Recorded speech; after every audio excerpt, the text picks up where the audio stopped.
time we answer a question on your stock in a little segment we like to call Your Stock, Our Take. Buy, sell, or hold. We did get a question from Brian via email on Spin Master. So it is Spin Master Corp, TOY on the TSX, currently trading at a price of about $37.35, has a 0.7% dividend yield and a market cap of about $3.8 billion. So Spin Master is a child's entertainment company that creates, designs, manufactures, licenses, and markets various toys, entertainment franchises, and digital games in North America, Europe, and internationally. Its product categories include activities, games and puzzles, plush toys, and action toys. And the company offers its products under popular names, including Paw Patrol, Brett's favorite, Kinetic Sand, Air Hogs, Hatchimals, Rubik's Cube, Etch-a-Sketch, and Orbeez brands, as well as many others. And it also produces television, video on demand, subscription video on demand, and movies. So moving to slide 2 here, just looking at some operational updates. So Spin Master will release the sequel of Paw Patrol, the Mighty movie, on October 13th, 2023. It actually ended up, the first movie that they released was in 2021, and it added, I believe it was about 25 million in revenue to the business. In July, the company's board of directors authorized and declared the company's first quarterly dividend of 6 cents per share. And again, this is the first time that it ever paid a quarterly dividend as a public company. So that's nice to see that they are using their cash balance because they are a cash-rich company, which we'll get into shortly. And in the summer of 2022, Spin Master entered into a global licensing agreement with Sony Interactive Entertainment, where they will be the global master toy licensee for the PlayStation brand, including God of War, Horizon Zero Dawn, The Last of Us, which actually was just released as a TV show, which is very popular among people right now, and as well as Uncharted. And essentially, they're going to develop toys relating to these lines. And this toy line is anticipated to launch in the spring of 2024. And on February 28th of 2022, Spin Master announced that it renewed its global licensing agreement with Warner Bros. And DC for the iconic Batman franchise and other DC superheroes. And this licensing agreement is for a 4-year term beginning in 2023 through to 2026. And the company has been growing both organically as well as through acquisitions. They've made about 28 acquisitions since its IPO in 2015, with the most recent being on January 10th of this year, where they acquired the Hexbug brand of toys. And the company also late last year, announced the acquisition of Canadian-based 4D Brands International, which essentially creates puzzle model construction. And they do have some franchisees such as Star Wars, Disney, Harry Potter, Marvel Universe, DC Comics, and more. Now, looking at the actual financial results, so I do just have the last 8 quarters up here.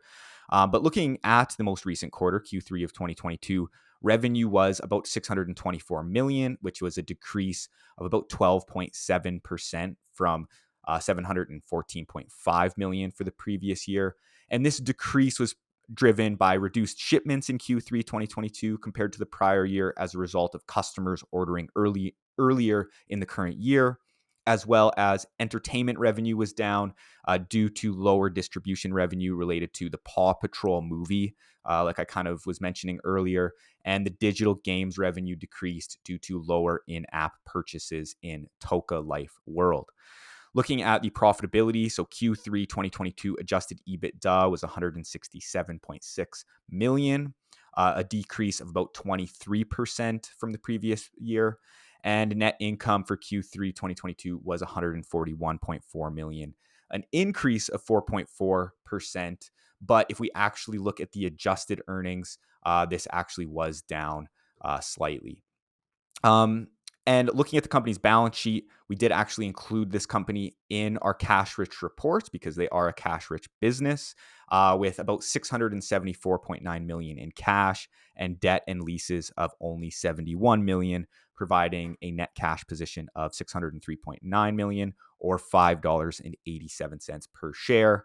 And looking at the trailing valuation multiples, it trades with a trailing PE of about 9.4 times and an EV, or enterprise value to adjusted EBITDA, of about 5 times, which appears attractive if the company can continue to grow.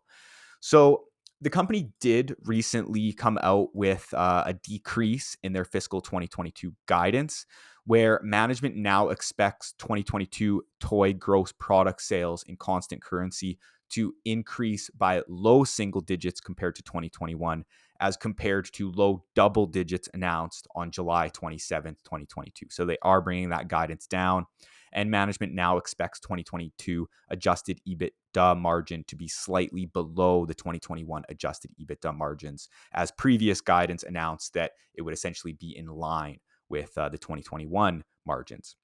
So to conclude here, Spin Master is a world-renowned toy company that has shown strong long-term fundamental performance in growing both its revenue and EPS, increasing its revenue through organic and inorganic means at a compound annual growth rate of about 19%, from $417.7 million in fiscal 2012 to about $2 billion in fiscal 2021.